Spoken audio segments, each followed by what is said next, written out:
Good morning. Welcome to the Arkansas Museum for Fine Arts.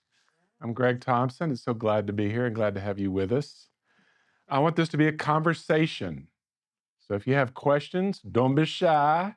Raise your hand and I'll be happy to answer them to the best of my ability. So I really want you all to think of me this morning as a sommelier, if you will, to help develop your palate and your eyes for what's great in fine art and what to look for. Who am I? I'm Greg Thompson. I've been in business for 30 years. I was an artist before I became an art dealer. I then became a art broker. Then I became a gallerist, and now I'm what's known as an art advisor. So we advise clients all over the world, all over the United States. Some of our clients include Arkansas Museum for Fine Arts, Crystal Bridges, Stevens Inc., and some of the top 100 collectors on the planet is featured in Art News magazine. I want to give a shout out to my mentor, Townsend Wolfe. This man ran the Arkansas Art Center for 40 years, which is unprecedented in the museum ecosystem. He was a great friend and a mentor and taught me a lot. Thank you so much, Townsend. What is art? The $50 million question. Well, at a basic level, all it is a conglomeration of media into a constructed image or form. This is one of the oldest paintings ever discovered. 45,000 years ago, it was created in a cave in Indonesia. But I want you to think about the universal concept of a collective soul. Carl Jung called it the unus mundus, that we all connected. It's the butterfly effect. Nothing is separate. So here's a wonderful painting by Bill Traylor. He was an African American artist. He was born into slavery in Alabama. This man never went to college, didn't know how to read or write. Believe me, he never picked up an art history book. However, his rendition of this pig with a corkscrew tail is very similar to this cave painting that was done 45,000 years ago. Art is timeless and tells the story of our human existence here on this planet. I want you to remember this image. This is the Venus of Waldorf, very important relic in the canon of art history. It's about this big, and it was given to Paleolithic girls as a maternity to hopefully that they'd develop motherhood and continue to expand our species across the globe. Big shout out to women. But I want you to remember this image. Pablo Picasso, I believe the most important modern artist to ever walk the face of the earth, once said, good artists borrow and great artists steal. It looks like he's about to steal your wallet or maybe your girlfriend, and probably did a little bit of both throughout his life. What did he mean by that? He meant that when great artists steal from other artists, they steal from different canons. During the turn of the century in Paris, there was a vibrant trade of African artifacts that would be in the Parisian fleet markets. And Picasso was definitely aware of this and collected it. And it slowly integrated itself into his work, but he made it uniquely his own. This is La Damsel d'Avignon. And look how these faces of these prostitutes in this brothel, it shows their anguish, but it also shows their boredom with their chosen lifestyle. This hangs in the Museum of Modern Art. When you go to New York, I highly encourage you to go to MoMA and see this painting. It is always on display. Art can be influential in propaganda. Here's hieroglyphics from 3000 BC. And here we have a subject paying homage to the pharaoh and the queen with an Egyptian god looking on. Art can express beauty. Here's the Venus de Milo, the most important Grecian sculpture, which is in the Louvre. And when you go to Paris, I highly recommend that you go see the Venus de Milo. Art can be inspirational and symbolic. This is Giotto's fresco of Jesus coming into Jerusalem. Once again, art for the Roman Catholic Church was also a sense of propaganda. It told a story. Art can capture a moment in time and beauty. One of my favorite artists, Claude Monet. This is the morning mist on the Seine, right outside of Paris in Monet's studio. This piece often is on display at the Arkansas Museum for Fine Art by a prominent collector here in Arkansas. It's on traveling right now. Art can express emotion. This is Wilhelm de Kooning, one of my favorite abstract artists. This was done in 1950. And the abstract expressionist movement is uniquely American. It developed in New York right after World War II. A lot of these artists, Wilhelm de Kooning included, were Jews that came to America seeking asylum because of Adolf Hitler and all the horrible things he was doing in Europe at the time. They developed their own unique style, just as Picasso was talking about stealing. And what they developed was an expression of the human emotion. Art can tell a story. This is George Bellows, one of my favorite artists from the Ashcan movement. And in this painting from 1919, turn of the century in New York, he's showing the grit and the grime of the Bowery on a Saturday morning, not like today, where New Yorkers are hanging out. They've got their wash hanging out between buildings. So it tells a story, it informs. Art should move you. When you look at art, you want to buy what you love.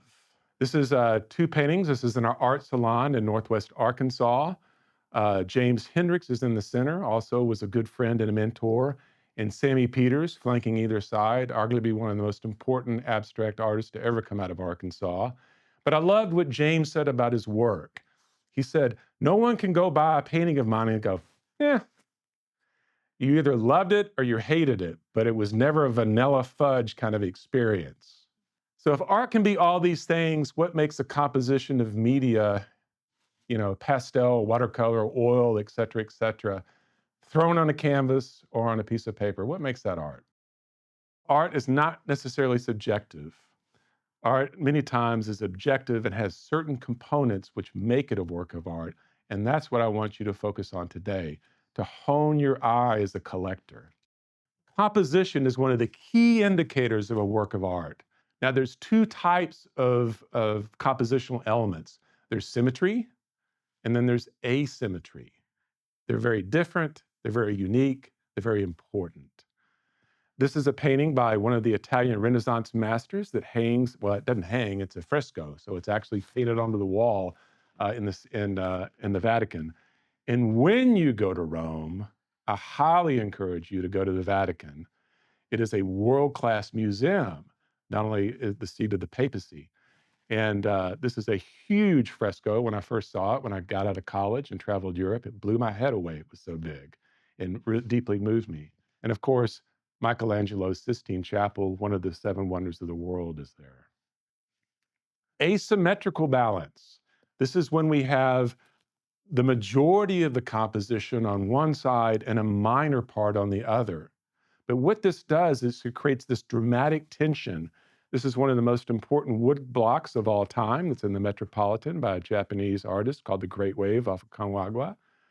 And notice here, we've got all this passion and all this force on the left-hand side, and we've got these poor Japanese sailors on the right.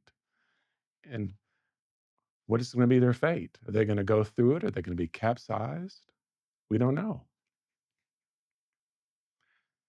Balance and unity through color can be often a key ingredient in composition. This is a piece by Franz Marc. He was a German expressionist, and this is a piece that was done at the turn of the century. This is the birthplace of modern art, and we have a yellow cow. How many people have seen a yellow cow before? Exactly. Unless you're taking hallucinatory drugs or something, I've never seen a yellow cow. But does this piece work? Does this piece carry itself as a great work of art? It's in the permanent collection of the Guggenheim. But what Mark is doing here is he is incorporating every color of the rainbow: purples, blues, yellows, oranges, ultramarines.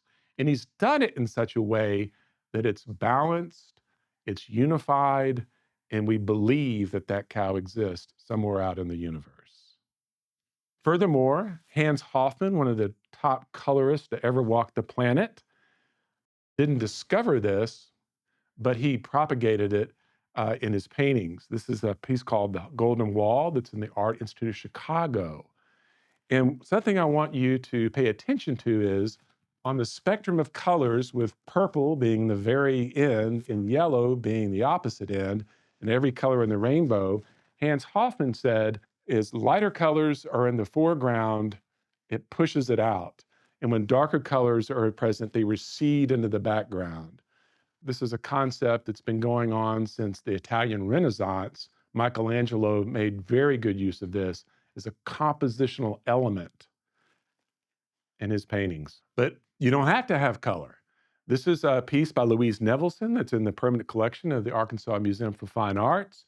And we notice that everything's one color. It's black.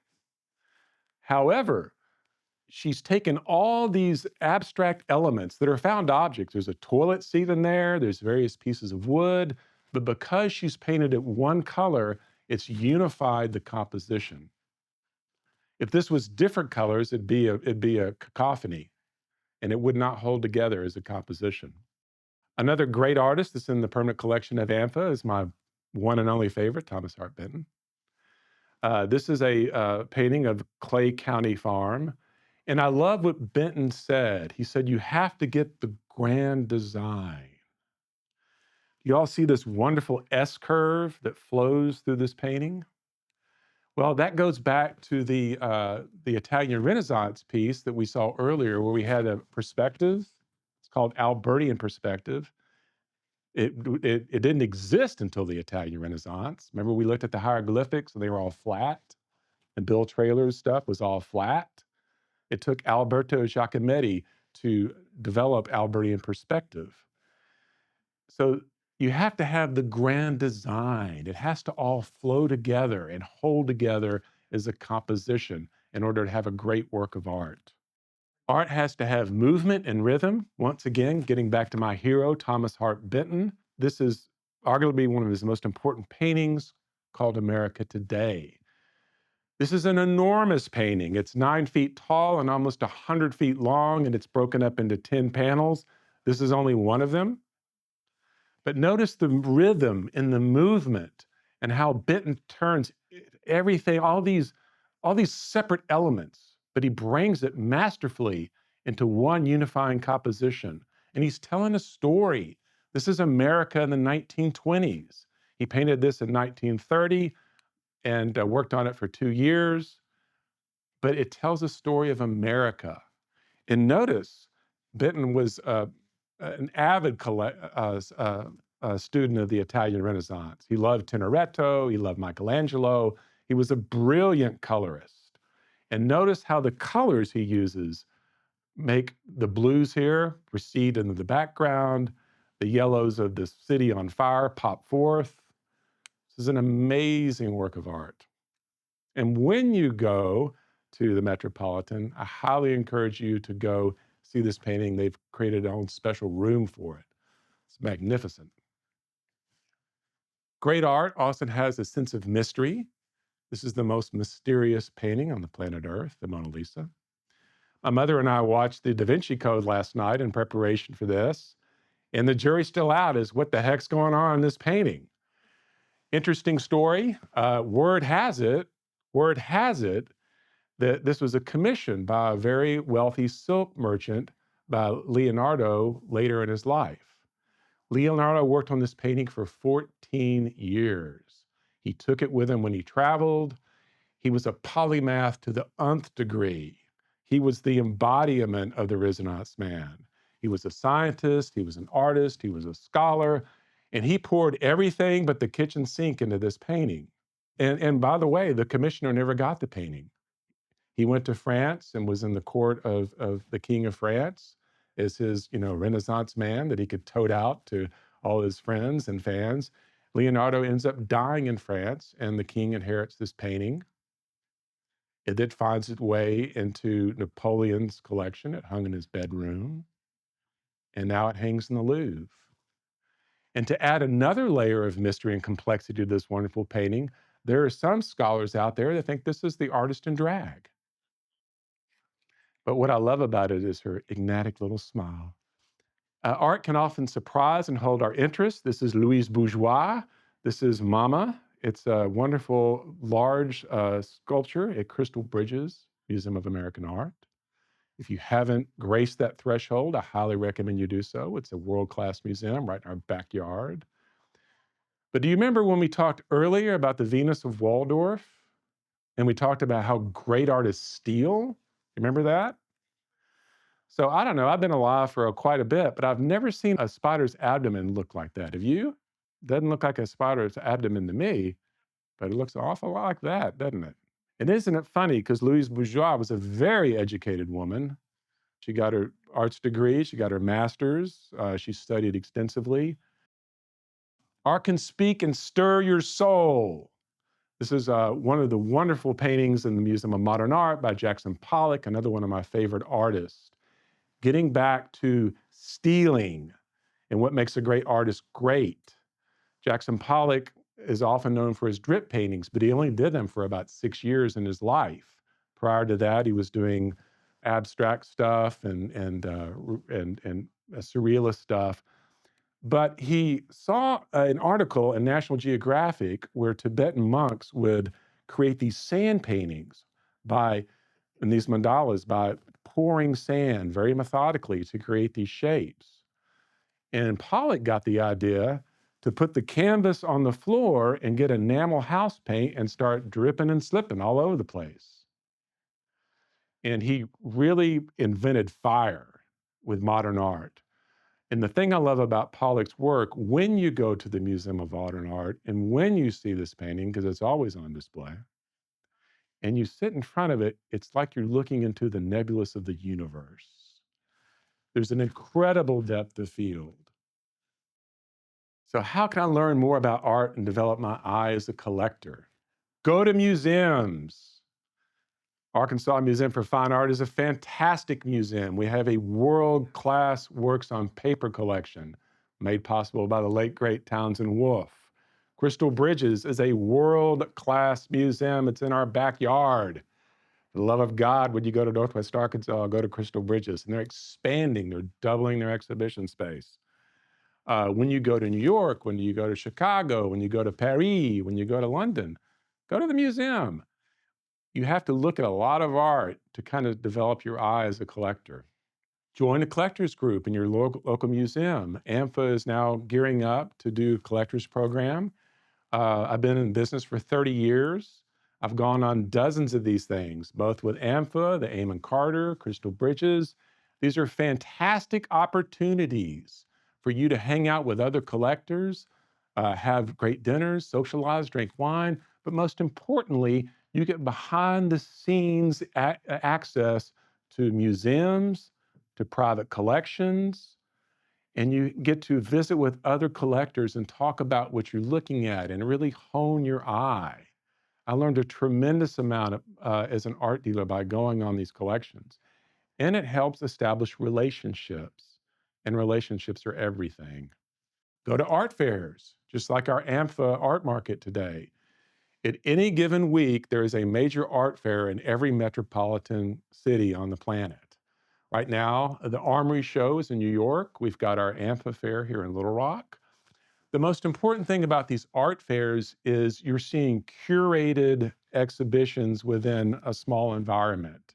These aren't happening random. Museum directors, guest curators are hand selecting the art.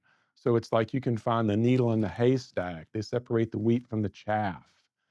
And a lot of times, these collectors groups, like Arkansas Museum for Fine Art, that's launching their collector program, go to these. So you're hanging out with Victoria Ramirez and her curator, and you're getting to see what they collect.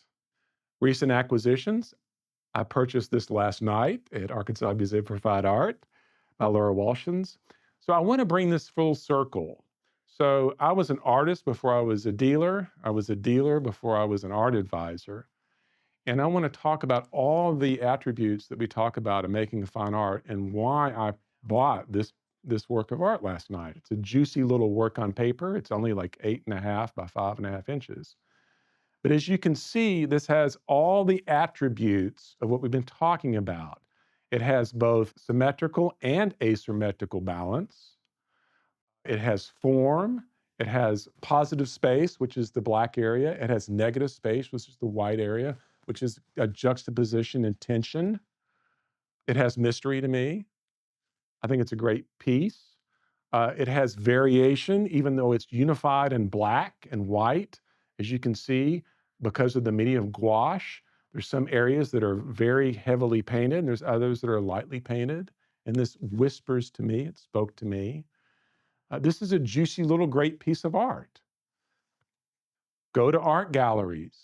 We had an art gallery here pre-COVID, which we closed bricks and mortar. Thank God. We now deal all over the world. But there's wonderful galleries here. There's Hearn Fine Art, there's Cantrell Gallery, there's M2, there's Boswell Moreau. Go to the gallery openings. It's free wine and cheese, and you get to you get to look at great art. But the more you look at art, the more you hone your palette, if you will, your visual palette. What media interests me? This is a really great question, and you should think about. Diversity adds the spice of life.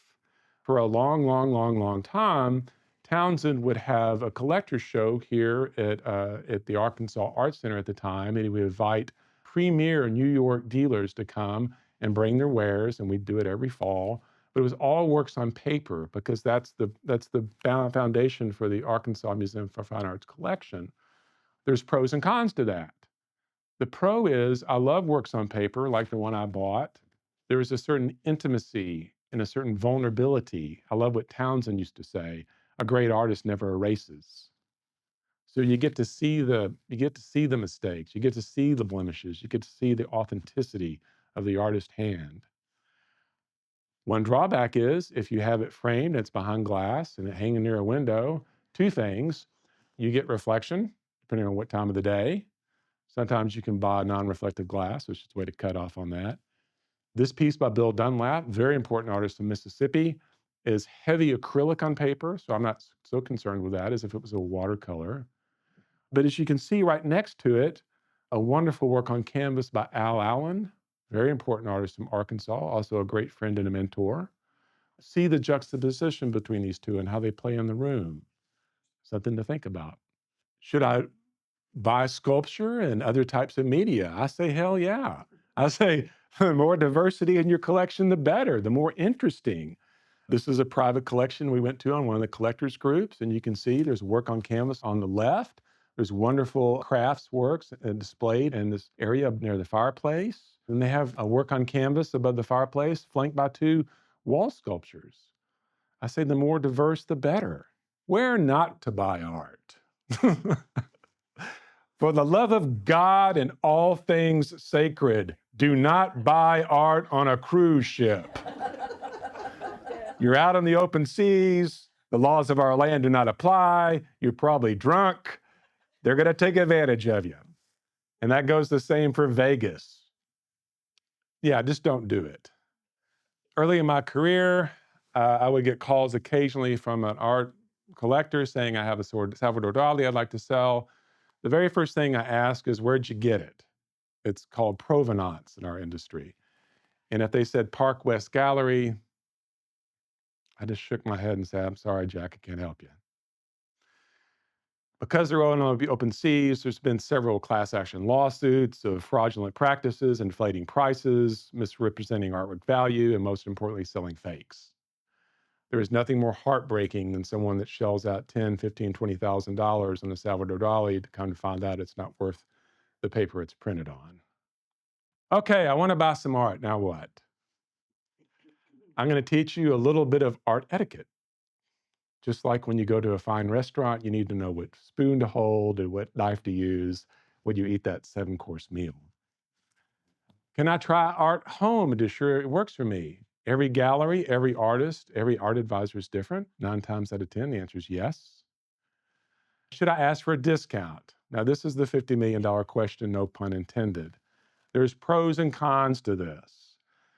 Why in God's name people think that they can get a discount in the art world is a bad habit. You would never ask your heart surgeon, hey, before you cut me open, what's your best rate? You'd never ask your lawyer, before you handle this complex case, can you cut me a 20% discount? You wouldn't think of it, nor would your plumber. However, for some weird reason, the art industry has become fraught with what's your best possible price? All I got to say is, if you never ask, the answer is always no. But 10% is the industry standard. Most all art galleries, advisors, artists will extend a 10% complimentary discount. What you never, ever, ever, ever, ever want to do is come in and think you're Donald Trump or some awesome negotiator and try to lowball an artist, a gallery, and an advisor. Why? So-called negotiators talk about giving what's known as a low anchor. So if a painting is $10,000, they offer five. You will piss people off. They won't want to do business with you, and you will fall down the proverbial art buying ladder. Original fine art is a rarefied object, and the more rarefied, the more sought out. There are some artists that we hadn't talked about today, Carol Clore being one, Theodore Hamlet being another, Picasso being another, David Hockney. We represent all these artists and more. These are rarefied objects. Collectors get in line to buy them. You can't go out to Walmart and buy a David Hockney painting. So don't try to uh, belittle it with a lowball estimate. Because what happens is when we get a Theodore Hamlet, like we did last month, rarefied air, we have 20 people that want to buy that object. Who do you think we're going to call first? The person that never asked for a discount. Do galleries do installment plans? We do. Most galleries do. They're in the business of making you happy with great art and also making money and also furthering the artist's career. I've bought a lot of great art on installment plans. For example, there was a $10,000 painting I wanted to buy a couple of years ago. I didn't have TK, laying around, but I wanted it. So I said, hey, can you work with me? Because absolutely. So I put down some money, stayed at the gallery, gave him a little bit more money, stayed at the gallery, finally paid it off, and now hangs in my home. So absolutely, never be embarrassed to ask.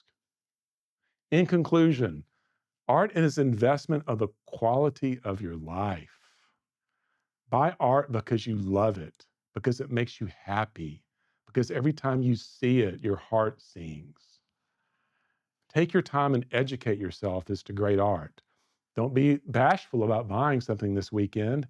You got to step out into the water, but start to educate your mind, as we've talked about today, why something's good. Go to museums, galleries, and art fairs and join a collectors group. It is a wonderful way to meet other collectors, to gain new relationships, and these trips are a blast. Know what media you want to collect. Some people only collect works on paper. That's okay. Some people are more diverse in their collecting style, preferred. But the most important thing is buy what you love. And I love what Steve Jobs said. He said, never settle. You'll know it when you see it. Just like a great work of art or a great partner, buy what you love. Thank you very much.